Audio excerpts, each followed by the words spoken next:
The low hum of machinery could be heard throughout the facility of unknown origin.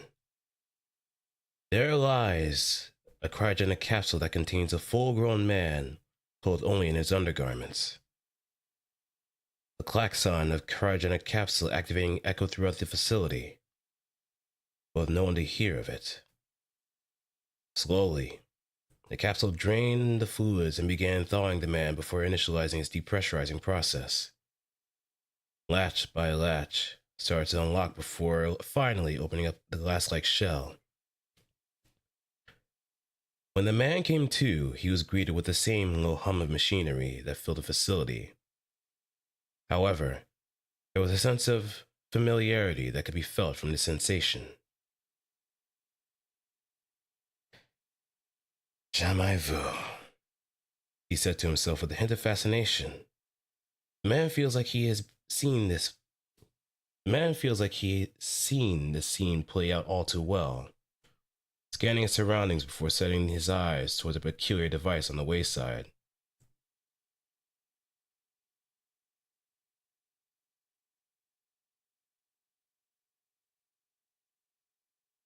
Ace, he spoke to the device with cold authority. Give me a sit rep of my surroundings.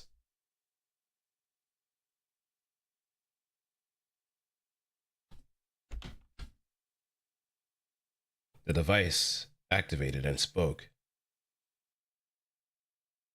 The nature of this encounter skews with the original intent of the plan. However, there has been an anomaly that was anticipated should the transfer process reach any significant issues as far as any changes in personalities were considered. Personality changes are to be expected, just so long as the original body has not been tampered with to a degree, correct? Correct.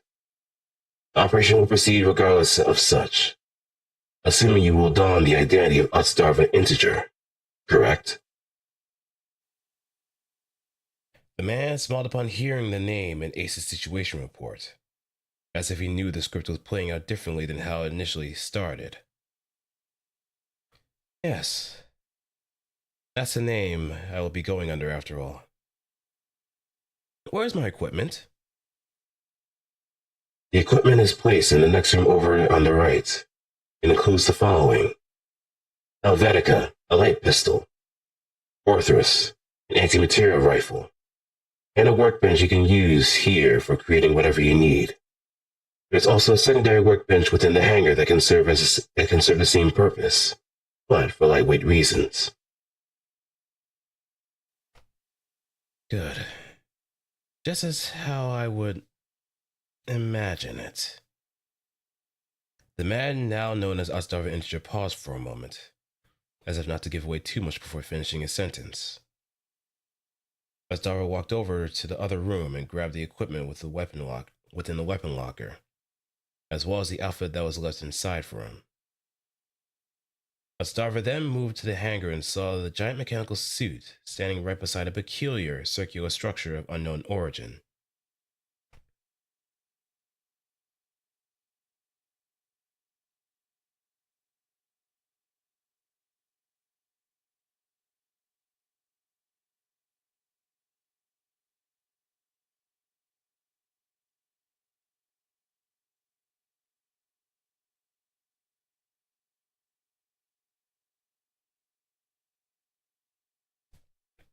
Ace? What am I seeing right now?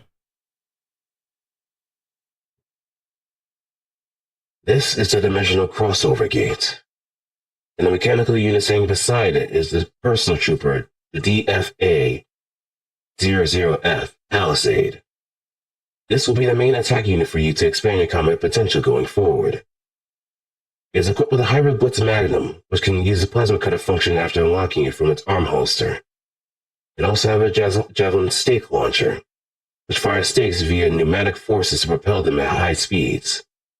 The stakes can be removed manually to use as close-range physical weapons to bypass certain guards and armor. Lastly, it contains an autonomous combat AI that will protect the pilot and obey certain commands while exercising its own level of judgment, however limited it may be. classing it as a karakuri in its own right. That's quite a lot of firepower geared towards close-range bruising. I like it. Well, first engineering task is to get things up and running.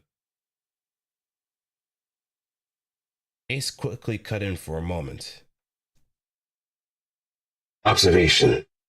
I have not disclosed your intended role in this situation. Identify yourself.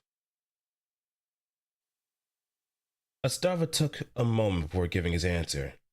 His face did not change in the slightest. I am who you say I am. However, my circumstances may have differed than a previous iteration. I know how this beginning plays out, but anything after that is fair game. I know I'm an engineer. I know who the good doctor is. And I know... Otsdarva points his pistol up towards the ceiling at an angle. His aim, despite aiming with one hand, was trained at the support beam. With a little light to help with his aim, Otsdarva was literally shooting in the dark. He discharged one round to the beam, then fired another round much higher up until he heard a woman's voice. "Oh shit!" said the shadow that dropped down in sheer surprise before she could really ready her weapon to attack. Before she could ready the weapon on her back, Otsdarva charged towards the shadow with open hands, anticipating any wide attacks. Before she could get a chance to get her bearings, Otsdarva managed to tackle her to the ground, holding the back of her right shoulder while kneeing her on the back to her left arm. While kneeling on her back with the knee to her left arm. "Hey there, Noah," said Otsdarva gleefully. The shadow perked up and turned her head with confusion and dismay. "Who told you my name, you creep?" "Well, I will tell you everything. I know of your abilities and your tendencies to a degree. I also know you're not someone to be taken lightly amidst your stature. In fact, you're holding back." Noah paused for a moment. Then, in a moment of enlightenment, she figured something out. "I was informed that this Otsdarva character would be a bit of a pushover. But you seem to be very familiar with my line of work. Something went wrong. Or rather, something feels wrong. About this whole situation. Everything seemed out of whack, and meeting you confirms it. You are Otsdarva in name only. I don't know who you really are, but I have a feeling that things are really gonna get entertaining. This makes this easy. Will you join me in my true mission?" True mission?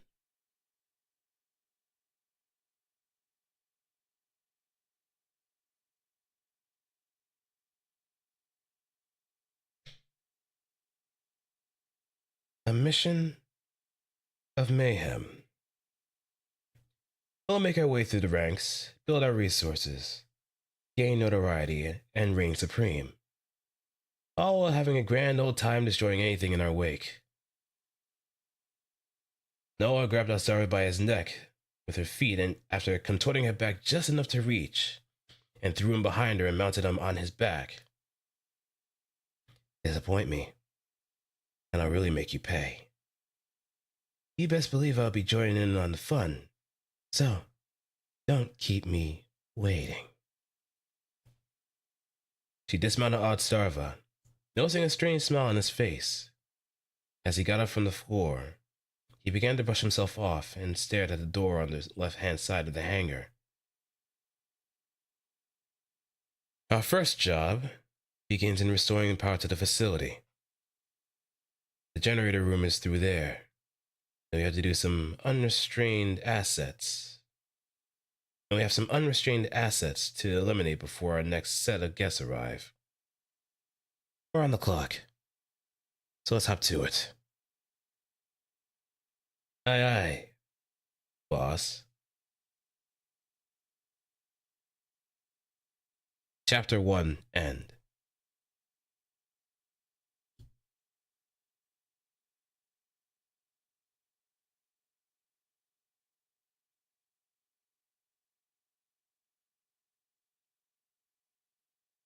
Well, that's enough for the chapter itself. Hope y'all enjoyed this little short segment of a stream. So I'll probably send y'all to somewhere else and we'll go from there. But to explain what Exigence is, especially on stream, Exigence is essentially a New Game Plus of my lore story that most people probably have read on my Wix page. So this starts out a little bit differently than how I initially started things out. Because one, Otsdarva had no idea where he was initially. Yeah, New Game Plus. That's why this iteration of quote unquote Otsdarva knows exactly what's happening. Whereas before, I had jack shit of what was happening in the beginning. Had no idea what I was getting myself into or what I got myself into. Pretty much got trounced and chased around by Noah, who was pretty much going to kill me if I made the wrong step. And above all else,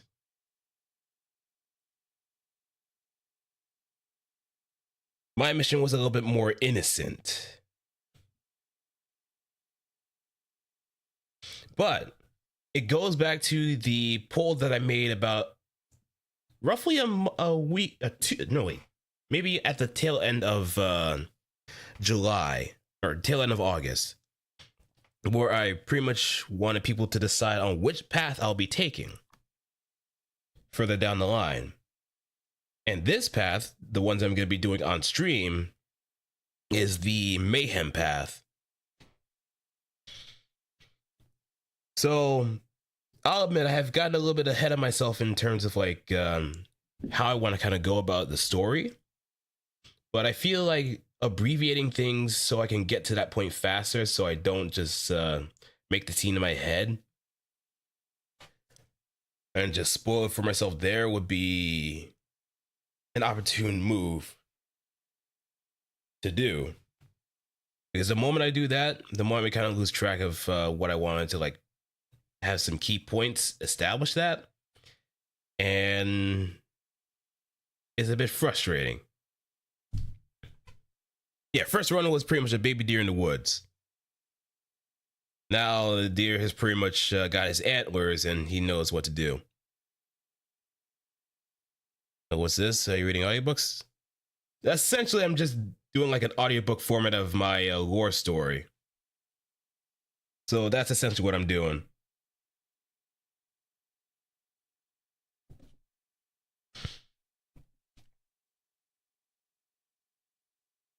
But also, what's good, Lock On? I haven't seen you in around. I haven't seen you in a hot minute, too. But I'm not going to drone on too long. I was just about to end stream 2, but I could just chat around with everybody around who's probably tuning in, probably trying to get an idea of what's going on and all that good stuff. But yeah, it's going pretty good so far with me. It's just been mostly practicing for an exam, work, all that. But how you been, Lock On? What you been up to lately? Working all the time. I really need to get back the lord command again, so everybody can engage their stealth field or stealth mode, whatever.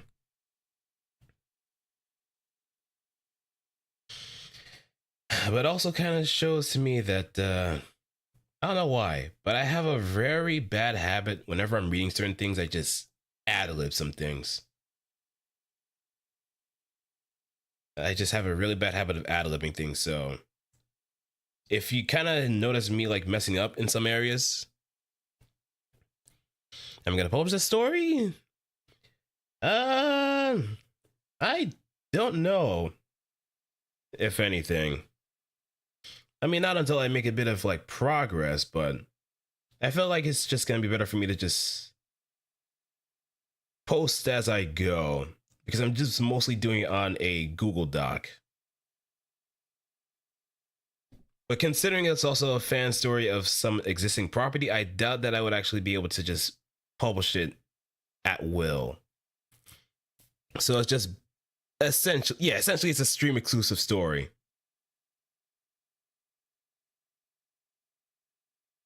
So the less headaches that I can pretty much avoid, the better. Because the stuff that I take from is from Super Robot Wars OG Saga Endless Frontier.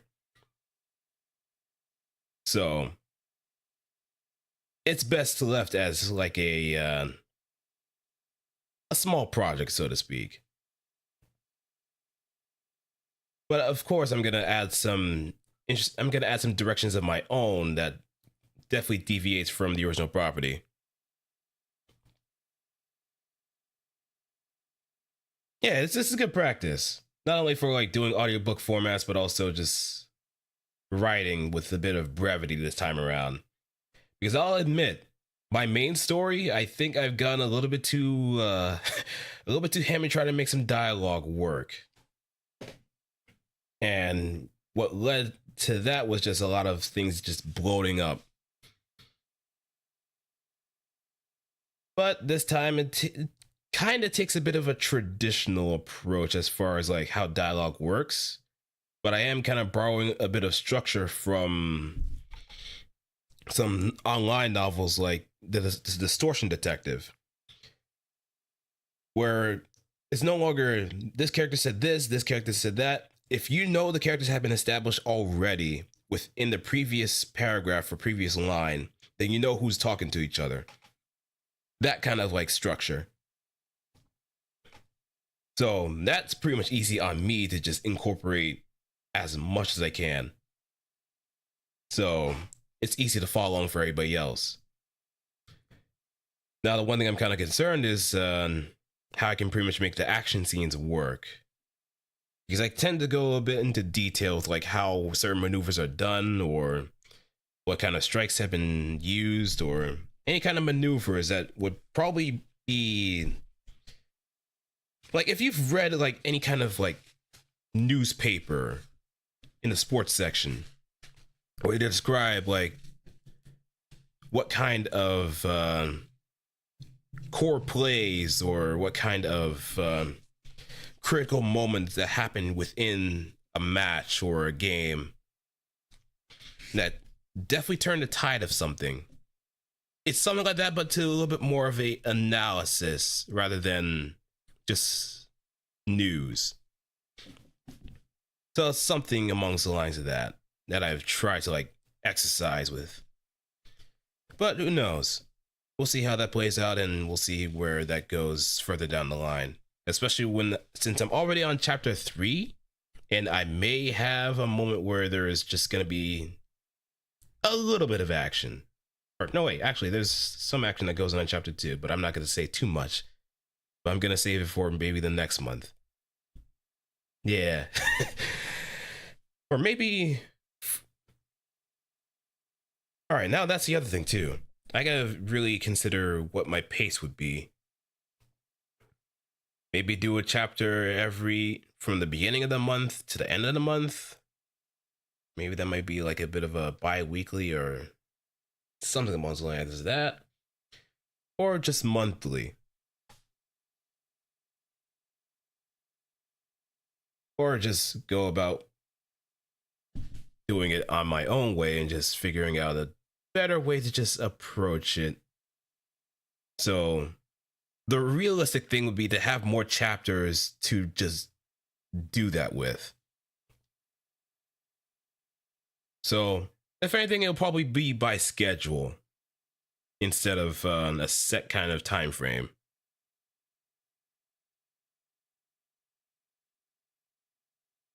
Yeah, 1K words daily works when writing a story. Yeah, that's true. That's true. Especially if you're building up onto like certain moments that you want to like exemplify with great priority.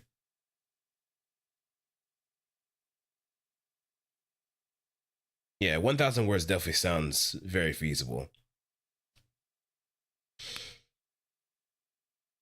And I could just simply just plug away too when I'm in like a good momentum. So it helps me out.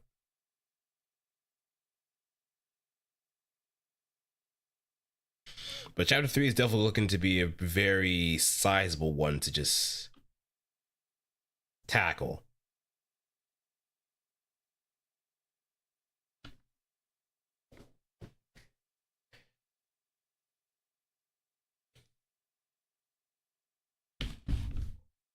Okay, so I'm going to call it a day here. Thank you for tuning in for this little short segment. I'll see who I can send y'all to, and we'll go from there. All right. Take care. Peace out. And see you tomorrow. I'm going to be doing some Gundam Breaker 4 and continuing on with my main story stuff. And probably just add to my my current build. Maybe start making some new builds too, but I feel like that should be much more fun with more parts available. Peace.